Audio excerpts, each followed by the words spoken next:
We're now going to answer part C here, which says which activity has the longest float time. So let's come back up here.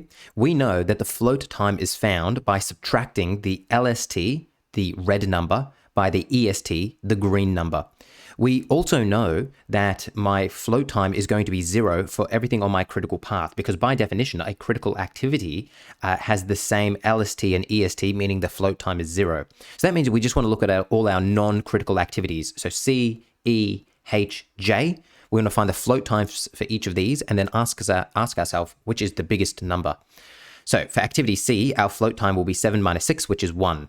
For activity E, it will be 12 minus 11, which will be 1. For activity H, it will be 17 minus 16, which will be 1. For activity J, it's going to be 25 minus 20, which is 5. So for activity J, it's going to be 25 minus 20, which is 5. So that is our biggest. So that means we're going to come down here and we're going to give our answer. Which activity has the longest float time? I'm going to write J. Now, this is really important. I'm not going to write down 5 weeks. I'm just going to write down J because that's all the question has asked of me. Which activity has the longest float time? J. It hasn't asked me to elaborate any further or give the time of the float time. And now that's going to be important when we read the examiner's report here. So let's give this a careful read because this has some really important information. So as you can see, the answer is J.